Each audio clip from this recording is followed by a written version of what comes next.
मुश्किलों से हमें जूझना आ गया, हारते हारते जीतना आ गया, आंधियों से लड़े तो ये हासिल हुआ, हमको तूफान का रुख मोड़ना आ गया। ये पंक्तियां जिनकी मैं आपको सुना रही हूं, एक ऐसी शख्सियत जिन्होंने हिंदुस्तान के एक एक कोने की अगर हम बात करें, मध्य प्रदेश से शुरुआत करते हुए हिंदुस्तान और हिंदुस्तान के बाहर अपनी कविताओं और साहित्य को एक ऐसा मुकाम दिलाया, एक ऐसा नाम हासिल किया जो आज एक शख्स नहीं बल्कि शख्सियत के तौर पर जानी जाती हैं। तो आज हम अपने विशेष कार्यक्रम ये है नारी शक्ति में मुलाकात करेंगे एक ऐसी ही विश्वविख्यात अंतर्राष्ट्रीय स्तर की ख्यातनाम कवयित्री डॉक्टर अनु सपन जी के साथ। इस खास मुलाकात में हम उन अनछुओं पहलुओं को भी जानेंगे जो कि अभी तक शायद आपने नहीं सुने हैं।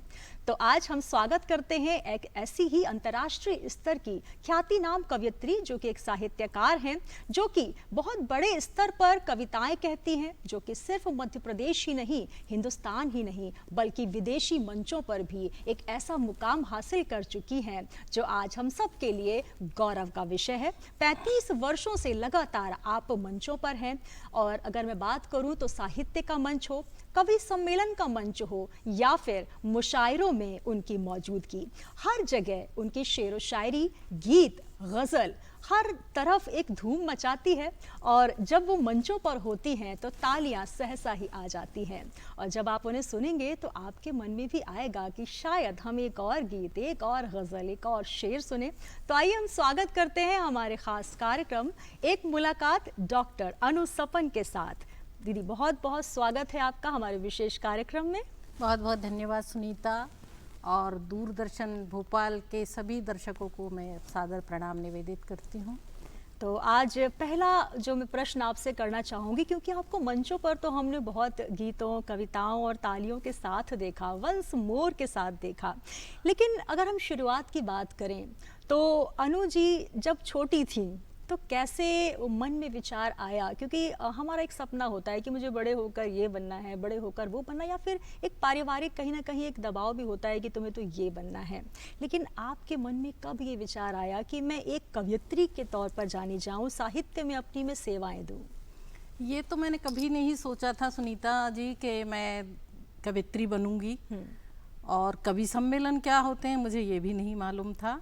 हाँ, लेकिन मेरी कविता में रुचि बहुत थी, तो जो घर में मैगजीन आती थी, पत्रिकाएं आती थी, या हमारे आस पड़ोस में कहीं किसी किसी के यहाँ आती थी, सरिता, मुक्ता, तो मैं उनको पढ़ती थी और उनमें जो छोटे छोटे 4-4 पंक्तियाँ रहती थी उनका कलेक्शन अपनी स्टूडेंट लाइफ में, जब मैं शायद 7वीं 8वीं कक्षा में रही होंगी तभी से करती थी, और मुझे बहुत मन में भाती थी वो सब। तो शुरुआत मेरी कविता से तो नहीं हुई, हाँ, लेकिन मेरे घर में धार्मिक वातावरण बहुत अच्छा रहा, तो मैं भजन में मुझे बहुत रुचि थी। तो मैं जो फिल्मी गाने होते उन पर भजन लिखा करती थी। शुरुआत वहाँ से हुई। इसके बाद कविता का जो टर्न हुआ वो जब मैं 9th में पढ़ती थी, और हुकुमपाल सिंह विकल हमारे टीचर रहे हैं हिंदी के, और बहुत अच्छे कवि, सिद्ध कवि रहे हैं वो, तो वो हमारे शिक्षक थे। और दुष्यंत जी की एक कविता उन्होंने, जब हमारे कोर्स में थी वो, तो उसकी व्याख्या उन्होंने इतनी सुंदर ढंग से की, तो मेरे जहन में यूं ही बस कहीं से लगा मुझे कि मेरे अंदर कविता प्रस्फुटित हो रही है। तो बस वहाँ से शुरुआत हुई और मैंने फिर वहाँ से कविताएं लिखना शुरू किया।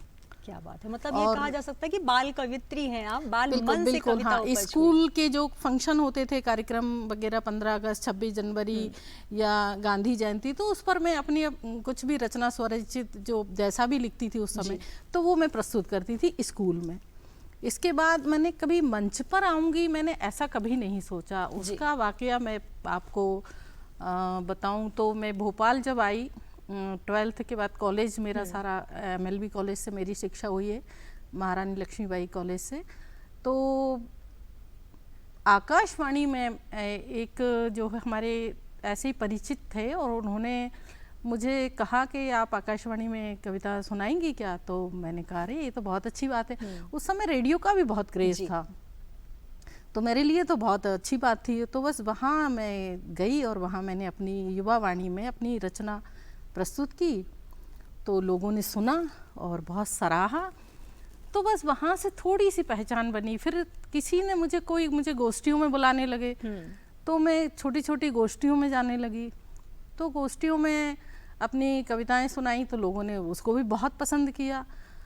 फिर वो ऐसा सिलसिला हुआ जो हमारे गणेश उत्सव, दुर्गा उत्सव में जो कॉलोनी में कार्यक्रम होते हैं छोटे छोटे, तो उसमें छोटे छोटे कवि सम्मेलन, तो इस तरह से मुझे बुलाने लगे लोग और मेरी प्रशंसा करने लगे, मुझे बहुत प्रोत्साहित करने लगे। तो बस ये सिलसिला फिर वो ऐसे अनवरत चलता रहा। बिल्कुल, तो बहुत खूबसूरत ये जैसे कि हम ये सोचते हैं कि कैसे कविता लिखी जाए, कैसे कविता जो है वो प्रस्तुत की जाती है, लेकिन जैसा कि अनु जी ने कहा कि बाल मन से ही कविता के भाव मन में आने लगे और वो माहौल भी घर का मिला और आप आज एक बड़ी कवित्री, बड़ी अंतर्राष्ट्रीय स्तर की कवित्री नहीं, घर में तो वातावरण मेरा कोई कविता का नहीं था जी, बस मुझे कविता पसंद एक आपको सपोर्ट जो वो मिला। हाँ हाँ, यूं सपोर्ट तो देखिए एक अगर 30 साल के पहले की हम बात करें तो एक लड़की के लिए घर की दहलीज पार करके और इस पूरी दुनिया में जाना जी, और रात भर कवि सम्मेलनों में बैठना, ये बड़ा कठिन होता था। वो सफ़र भी बड़ा मखमली नहीं है वो सफ़र, वो भी बड़ा कांटों भरा रहा है। लेकिन उसमें कई पैंच ऐसे आए, बहुत सुख भी मिला, कई बार दुख भी मिला, बहुत निराशाएं भी हुई और आशाएं भी जगी, तो सब कुछ मिला जुला था। बिल्कुल, और वो सफ़र तय करके मैं आज यहाँ पर हूँ।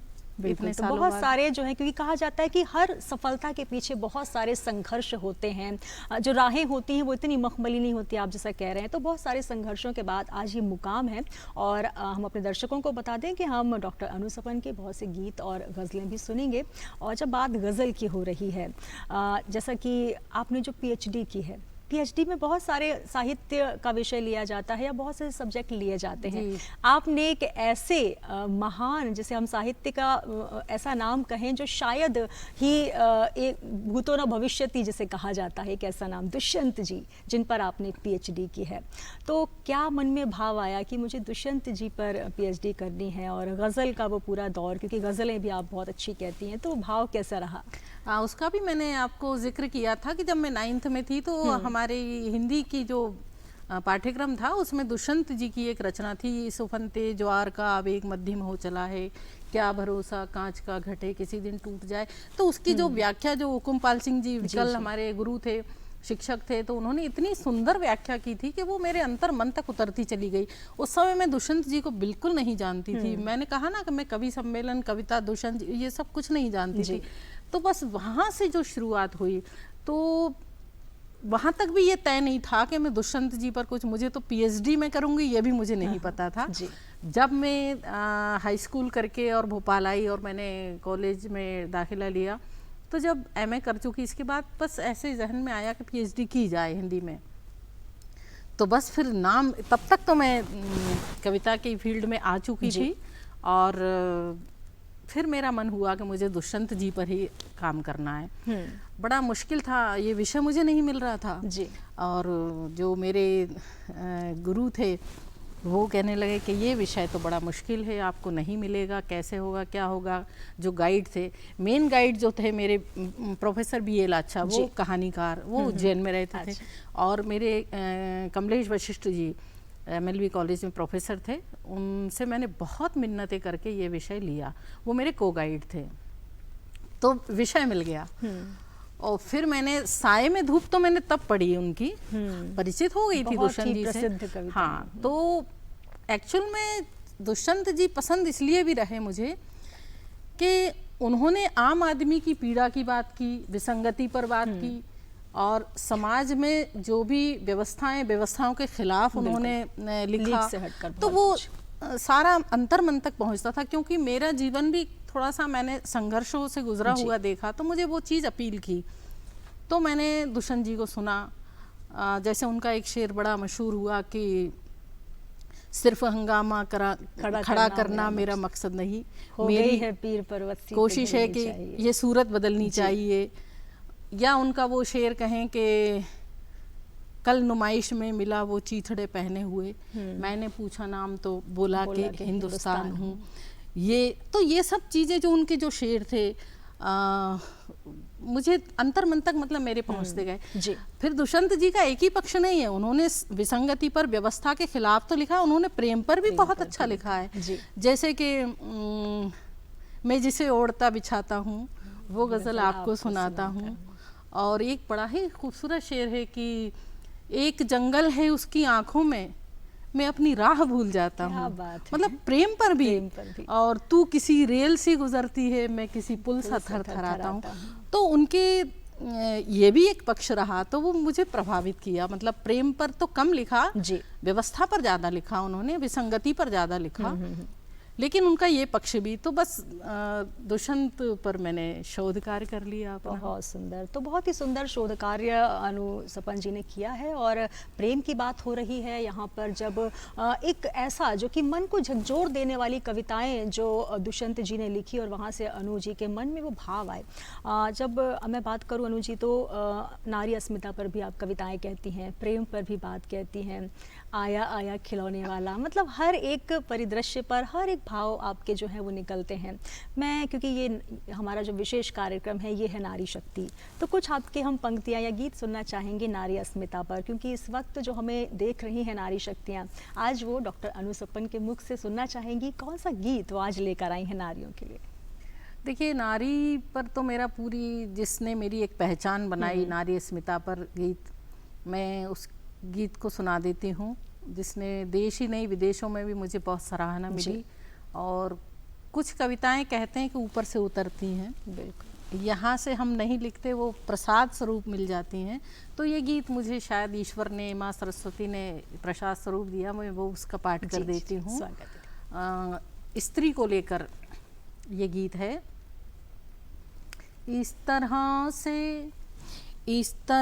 से मुझे आप मत देखिए, भाव सूची नहीं हूँ मैं बाजार की, मेरी हर सांस में एक उपन्यास है, मेरी हर सांस में एक उपन्यास है, कोई कतरन नहीं हूँ मैं अखबार की। इस तरह से बंद देखना इसका कि सिर्फ चेहरा ही सब देखते हैं, यहाँ नापते हैं कहाँ मन की गहराइयाँ, रूप रस के ये लोभी नहीं जानते, मन में बसती है मानस की चौपाइयाँ, मूर्तियाँ पूजना मेरी आदत नहीं, मूर्तियाँ पूजना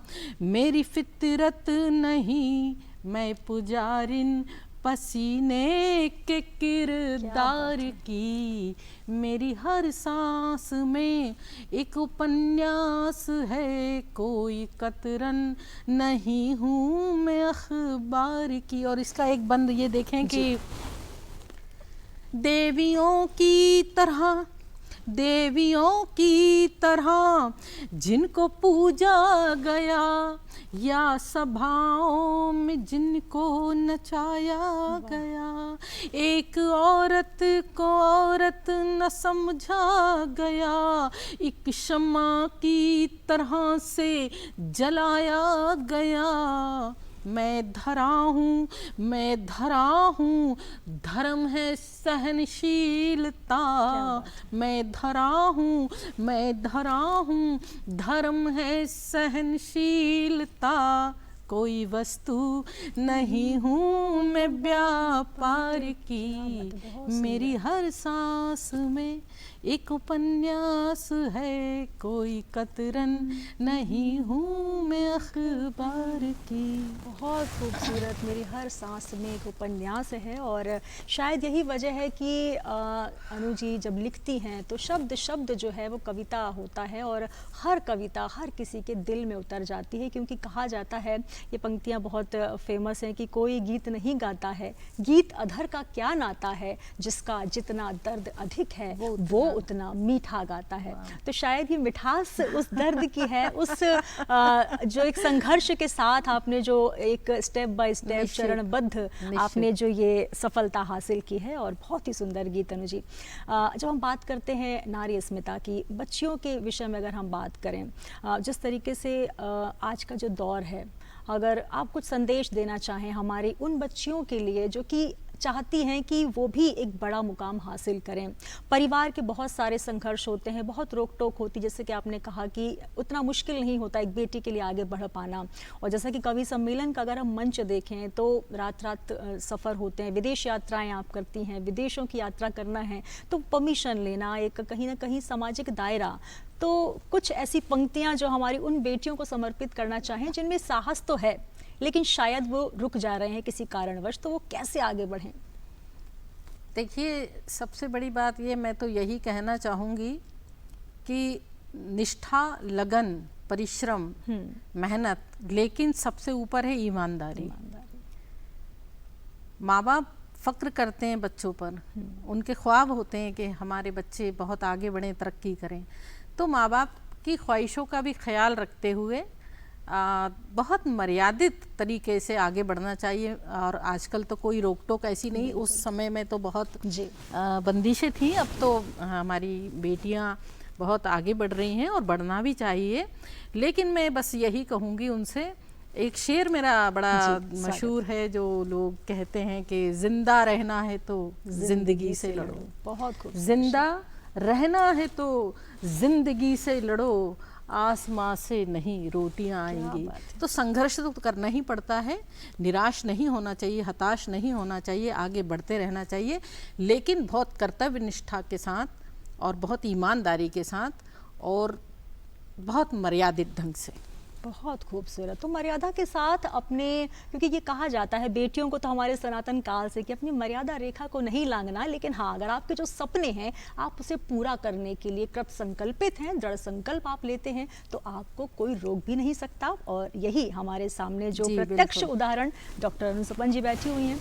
और जब हम सीमा की बात कर रहे हैं, मध्य प्रदेश की सीमा के बाहर हिंदुस्तान, और हिंदुस्तान की सीमा को भी पार करके जब एक बेटी विदेश यात्रा करती है, उस अनुभव को जानना चाहूँगी। पहली बार जब आप विदेश यात्रा का आपके पास कवि सम्मेलन का मंच का आपके पास फ़ोन आया होगा, वो भाव कैसा था? और उस समय क्योंकि साहित्य को हमें पहुँचाना है तो मन में बहुत उहापोह होगा कि मुझे पढ़ना क्या है, क्या भाव रहे उस समय? जब मुझे विदेश जाने के लिए निमंत्रण मिला मुझे, तो मुझे अपार खुशी थी, अपार। लेकिन अपार खुशी के साथ साथ अंदर से डर भी था, क्योंकि विदेश मतलब जाना, पता नहीं वहाँ कैसा माहौल होगा। क्योंकि जब मैं पहली विदेश यात्रा तो मेरी मैं दुबई गई थी, और ये शायद 2004 की बात, 4 या 5 की बात। लेकिन मैं 2015 में अमेरिका गई, और पहली बार जब मैं अमेरिका जा रही थी तो मुझे बहुत डर था, कैसे लोग होंगे, कैसे वहाँ का वातावरण होगा, मैं कैसे एडजस्ट कर पाऊँगी। बहुत सारे सवाल जो एक स्त्री के मन में होते हैं वो भी थे। लेकिन मैं जब वहाँ गई तो मुझे वहाँ बिल्कुल, मैं जिस परिवार में रुकी थी, मिस्टर टंडन, प्रदीप टंडन, एक बहुत ही मतलब मुझे ऐसा लगा कि मैं अपने एक बड़े भाई की छत्र छाया में वहाँ रह रही हूँ। मुझे बिल्कुल एहसास नहीं हुआ कि मैं विदेश में हूँ, बिल्कुल घर जैसा मुझे वातावरण मिला। और रही बात श्रोताओं की, तो वहाँ के जो शहरों में हमने काव्य पाठ किया, उसमें जो सबसे अनेक शहरों में था, मेरी 1 महीने की यात्रा थी वो अमेरिका की 2015 में। तो मैंने जब वहाँ काव्य पाठ किया तो बहुत ही अच्छा सुनते हैं वो, एक एक पंक्ति पर आपको ऐसा उठा लेते हैं पंक्तियों को, और खूब दाद देना, बहुत आशीर्वाद देना, बहुत प्यार देना। तो बहुत अच्छे मतलब कवि सम्मेलन का वहाँ साल में 1 या 2 बार होते हैं, सुनने को तो लोगों को नहीं मिलता। हमारे यहाँ तो हर महीने में 4 कवि सम्मेलन हो जाते हैं। तो वो जो वातावरण उनका रहता, जो उत्साह उनके अंदर रहता, बहुत अच्छा रहता। और वहाँ सबसे अच्छी बात ये रही मुझे, लॉस एंजलिस में मैंने जब काव्य पाठ किया तो वो मेरा एक यादगार पल था। कम से कम 1000 लोग वहाँ सुनने आए थे, और उस कवि सम्मेलन में मेरा यही नारी अस्मिता गीत, जी। मतलब मैं तो काव्य पाठ कर चुकी थी, मेरे बाद जो है जिस कवि को करना था उन्होंने काव्य पाठ कर लिया और समापन की घोषणा कर दी। तो ऑडियंस में थे लोग खड़े होकर के और उन्होंने डिमांड की और कहा कि हमको अभी ये एक बार और ये नारी अस्मिता गीत सुनना। तो मेरे लिए वो बहुत ही स्मरणीय, बहुत यादगार पल थे कि इतना प्यार, इतना स्नेह, इतना दुलार। फिर मैंने वो गीत सुनाया, तो बहुत अच्छी खूबसूरत यादें हैं। और इसी के बाद फिर मैं 1 महीने वहाँ से लौटने के बाद मुझे ICCR इंग्लैंड के लिए भारत सरकार ने मुझे इंग्लैंड हिंदी के प्रचार प्रसार हेतु और अपने काव्य पाठ के लिए निमंत्रण भेजा। तो मैं वहाँ गई, तो वहाँ का भी मुझे बहुत ही अच्छा अनुभव है और बहुत अच्छा सुना गया वहाँ। और इंग्लैंड तो वाकई बहुत ही अच्छा खूबसूरत है।